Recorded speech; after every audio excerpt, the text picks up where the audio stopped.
فرمایا سبحان الذی اسرا بعبدہ لیلا من المسجد الحرام الی المسجد الاقصی۔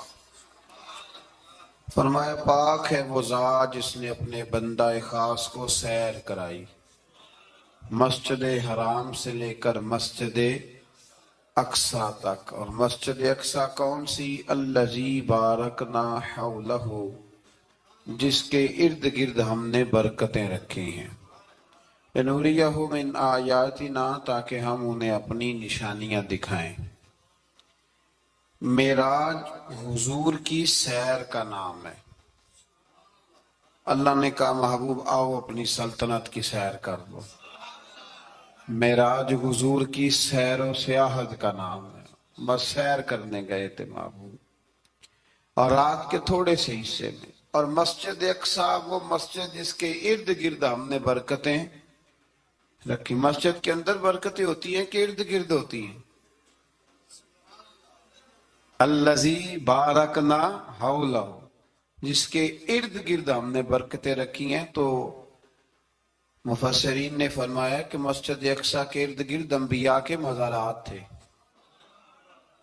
تو فرمایا کہ اس کے ارد گرد ہم نے برکتیں رکھی ہیں۔ جہاں نبی کا وجود ہو وہاں برکت ہوتی ہے، جہاں ولی کا وجود ہو وہاں برکت ہوتی ہے۔ لنوریہ من آیاتنا، تاکہ ہم انہیں اپنی نشانیاں دکھائیں۔ واقعہ معراج ظاہر ہے ایک تفصیلی اور ایک بڑا حیرت انگیز اور محبوب کی عظمت اور شانوں والا واقعہ ہے۔ تو اللہ تبارک و تعالیٰ نے 15ویں پارے کا اور سورہ بنی اسرائیل کا آغاز اسی آیت سے فرمایا۔ آیت نمبر 4 سے بیان ہوا ہے کہ بنی اسرائیل کو بائبل میں بتا دیا گیا تھا کہ وہ زمین میں 2 مرتبہ فساد اور سرکشی کریں گے۔ چنانچہ یہ دونوں مواقع آئے اور اللہ نے ان پر جابر بندے مسلط کیے۔ آپ کو جزیرہ عرب سے نکالنے کی کفار کی سازش کا ذکر کرتے ہوئے فرمایا کہ وہ ایسا کرنے میں کامیاب ہو بھی جائیں تو برے انجام سے بچ سکتے نہیں۔ اشارتاً 5 نمازوں کا حکم فرمایا، فجر کی فضیلت کا بیان کیا، نماز تہجد کی ترغیب، اور رسول اللہ صلی اللہ علیہ وسلم کے لیے مقام محمود جو مقام شفاعت کبریٰ ہے، جہاں کھڑے ہو کے رسول پاک امت کی سفارش فرمائیں، عطا کیے جانے کا بیان ہے۔ آیت نمبر 81 سے حق کی آمد اور باطل کے نیست و نابود ہونے کا بیان ہے، اور یہ کہ قرآن میں اہل ایمان کے لیے شفا بھی ہے اور رحمت بھی ہے۔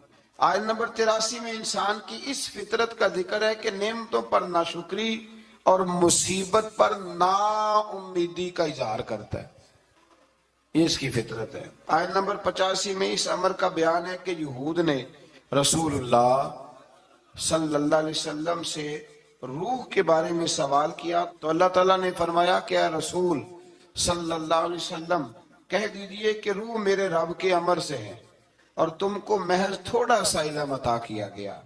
اس سے یہ بتانا مقصود ہے کہ جن چیزوں کی حقیقت جاننے پر ہدایت اور نجات موقوف نہیں نا، ان کے در پہ ہونے کی تمہیں ضرورت بھی نہیں ہے۔ آیت نمبر 88 میں ایک بار پھر قرآن کے مثل لانے کا چیلنج اور کافروں کے عجز کا بیان۔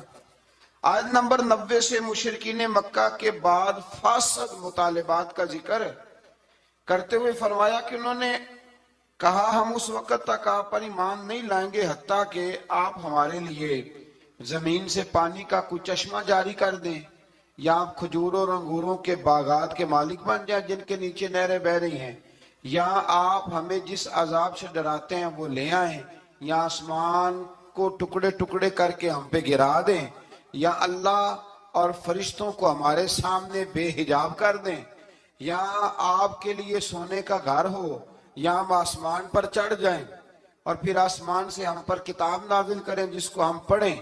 ان سب مطالبات کے جواب میں اللہ نے فرمایا اے رسول صلی اللہ علیہ وسلم کہہ دو میرا رب ہر عیب سے پاک ہے، میں کوئی شعبدے باز نہیں ہوں، بلکہ میں تو اللہ کا وہ بندہ ہوں جسے اللہ نے اپنا رسول بنا کے بھیجا ہے۔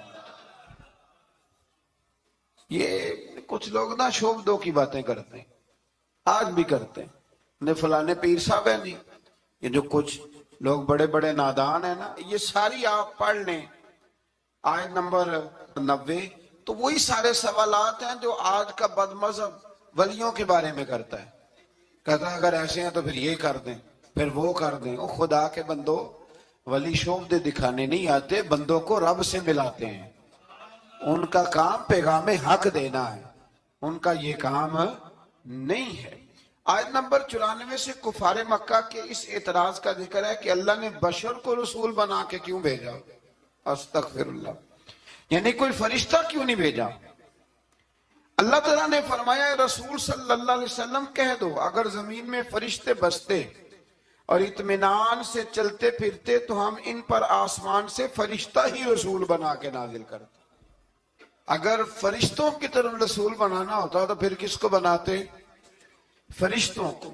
یعنی نبی اور رسول جس مخلوق کی طرف مبعوث ہوئے اسی کے جن سے ہوتے ہیں. ان آیات میں یہ بھی بتایا کہ منکرین آخرت کو ان کے منہوں کے بل اندھا, گونگا اور بہرا بنا کر اٹھایا جائے گا اور ان کا ٹھکانہ جہنم ہے.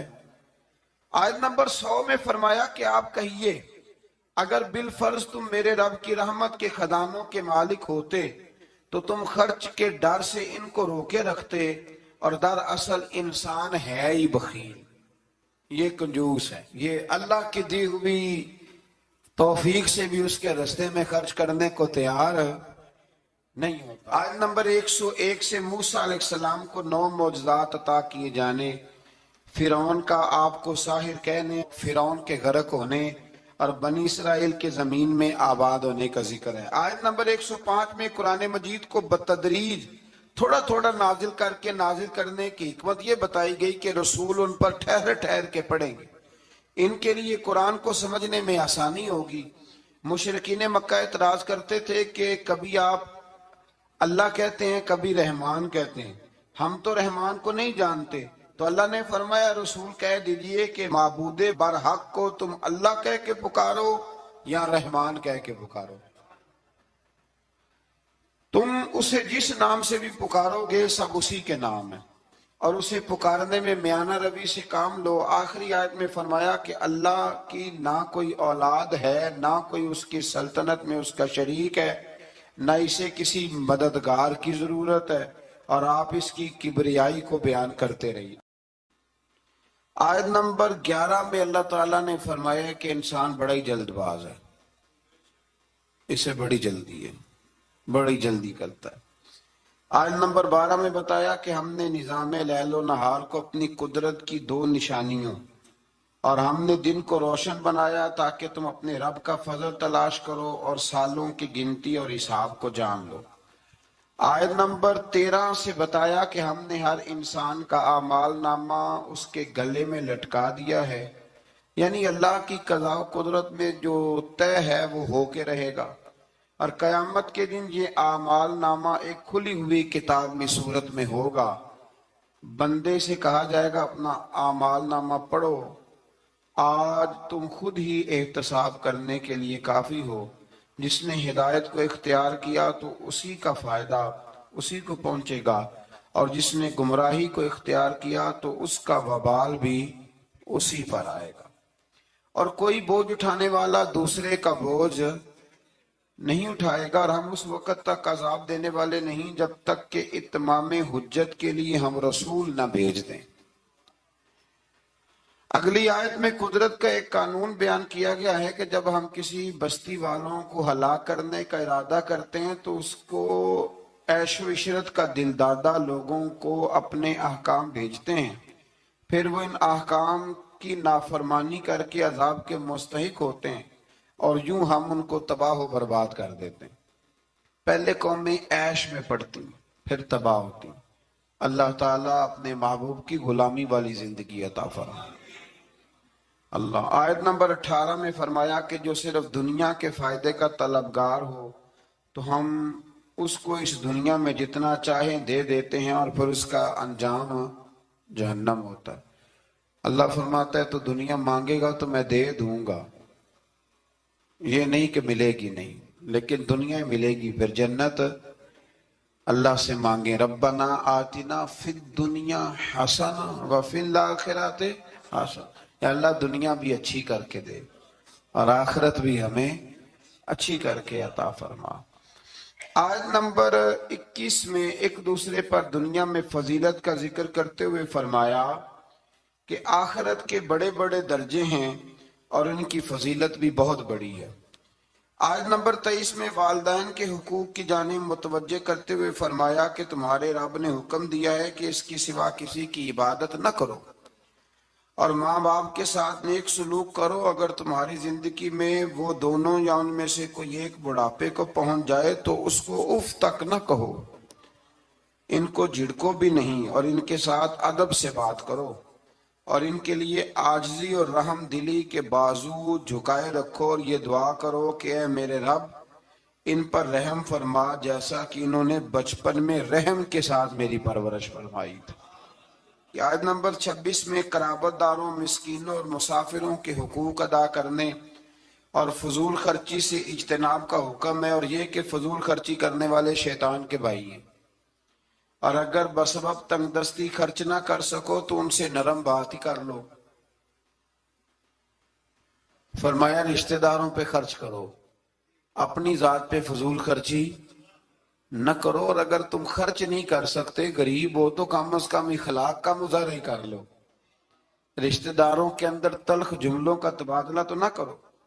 آیت نمبر 29 میں تسلسل کے ساتھ احکام کا بیان ہے، تسلسل کے ساتھ۔ نمبر 1 فرمایا خرچ کرنے میں بخل، ہرس اور فضول خرچی کے درمیان میانہ روی کو اختیار کرنا، یعنی نیک کاموں میں کھلے دل سے خرچ کرنا اور مباح کاموں میں اعتدال کے ساتھ خرچ کرنا اور ناجائز کاموں میں بالکل خرچ نہ کرنا۔ نمبر 2 ارشاد فرمایا کہ افلاس کے خوف سے اولاد کو قتل کرنے کی تمہیں ممانعت ہے اور یہ کہ سب کا رزق دینے والا اللہ ہے۔ نمبر 3 میں فرمایا کہ زنا بہت بری چیز ہے، اس سے بچو۔ نمبر 4 میں قتل ناحق کی ممانعت ہے اور قصاص لینے میں حد اعتدال میں رہنے کا حکم ہے۔ نمبر 5 میں یتیم کا مال کھانے کی ممانعت ہے اور اس کے بالغ ہونے تک اس کے مال کی حفاظت کا حکم ہے۔ نمبر 6 وعدوں کے پورے کرنے کا حکم دیا گیا۔ یہ آیت نمبر 29 میں سارے احکام۔ اور نمبر 7 ناپ تول میں خیانت کی ممانعت کی گئی۔ نمبر 8 جس چیز کا علم نہ ہو اس کے در پہ ہونے کی ممانعت کی، جس کا پتہ نہیں اس مسئلے میں پڑھنے سے اللہ نے یہ تو بڑا مشکل کام بتا دیا۔ یہاں تو جس کو بالکل بھی نہیں نہ پتا وہ بھی 1 2 3 فتوے تو دن میں دے ہی دیتا ہے، اللہ ماشاءاللہ۔ فرمایا جس کا پتہ نہیں اس کام کے پیچھے بے شک کان، آنکھ، دل ان سب سے روز قیامت سوال ہوگا۔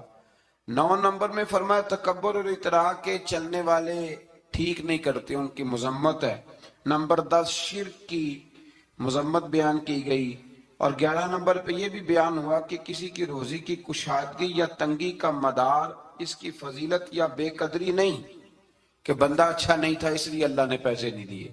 فرمایا یہ اس کی بے قدری اس وجہ سے نہیں، یہ اللہ تعالیٰ کی حکمت اور مشیت کا معاملہ ہے۔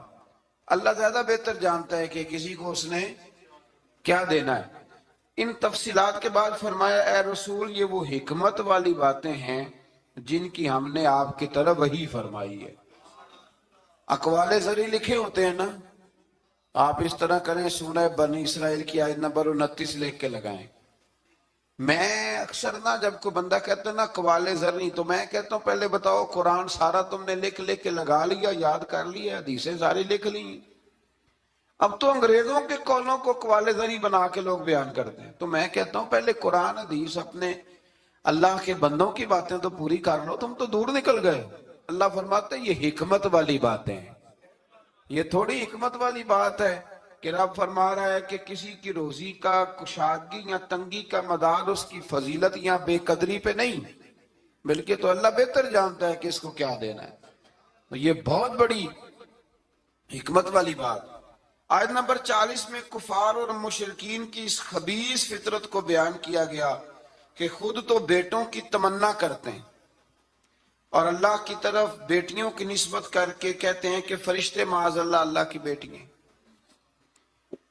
آیت نمبر 44 سے بیان ہوا کہ 7 آسمان اور زمینیں اور جو بھی ان میں ہے اپنے اپنے انداز میں اللہ کی تسبیح کر رہے ہیں، ہر چیز اللہ کی حمد کے ساتھ اس کی تسبیح کر رہی ہے، لیکن تم ان کی تسبیح کو سن نہیں سکتے۔ آیت نمبر 45 میں فرمایا کہ منکرین آخرت قرآن کی تعلیمات سے استفادہ کرنے سے محروم رہے اور ان کے دل و دماغ حق کو قبول کرنے کی سعادت سے محروم ہیں، اور فصیح و بلیغ قرآن سن کر بھی نبی پر سحر زدہ ہونے کا تان کرتے ہیں، معاذ اللہ۔ آیت نمبر 49 میں بتایا کہ منکرین آخرت کہتے ہیں کہ جب ہماری ہڈیاں گل سڑ کے ریزہ ریزہ ہو جائیں گی تو کیا ہمیں از سر نو پیدا کیا جائے گا؟ اللہ تعالیٰ نے فرمایا تم پتھر بن جاؤ یا لوہا یا کوئی اور مخلوق جو تمہارے خیال میں بہت سخت ہو، وہی رب ذوالجلال دوبارہ پیدا کرے گا جس نے تمہیں پہلے پیدا فرمایا تھا۔ آیت نمبر 52 میں عمدہ بات کرنے کا حکم دیا گیا، اور آیت نمبر 56 میں بتایا کہ باطل معبود اپنے پوجنے والوں کی تکلیف کو دور کرنے یا بدلنے کی قدرت نہیں رکھتے۔ آیت نمبر 61 سے ایک بار پھر فرشتوں کے آدم کو سجدہ کرنے اور شیطان کے انکار کرنے کا ذکر ہے، اور اس بات کا بھی کہ شیطان جو کچھ بھی کر لے اللہ کے خاص بندوں پر اس کا داؤ چلتا نہیں ہے۔ آیت نمبر 67 میں فرمایا کہ جب سمندری طوفان میں گر جاتے ہیں تو معبودان باطلہ کی بجائے صرف اللہ کو پکارتے ہیں۔ کافر بھی اس وقت اللہ ہی کو پکارتے ہیں، لیکن نجات کی صورت میں یہ لوگ پھر شرک میں مبتلا ہو جاتے ہیں۔ آیت نمبر 68 میں مشرکوں کو متنبہ کیا گیا کہ اگر ان پر کوئی آفت آ گئی یا انہیں خشک سرزمین میں کہیں دنسا دیا گیا یا کسی اور مصیبت میں مبتلا کیا گیا تو اللہ کے سوا کوئی نجات دینے والا نہیں ہے۔ آیت نمبر 70 میں بنی آدم کی عزت اور کرامت کا ذکر ہے کہ اللہ نے بنی آدم کو اپنی مخلوقات میں بہت سو پر فضیلت عطا فرمائی ہے۔ آیت نمبر 71 میں انسانوں کو اپنے پیشواؤں کے ساتھ بلائے جانے، دائیں بائیں اعمال نامے لینے والوں کو کامیابی کا بیان ہے، اور جو دنیا میں حق سے اندھا ہے وہ آخرت میں بھی اندھا ہے۔ قیامت میں اس کا کوئی پیشوا ہوگا اسی کے ساتھ ہی بلایا جائے گا نا۔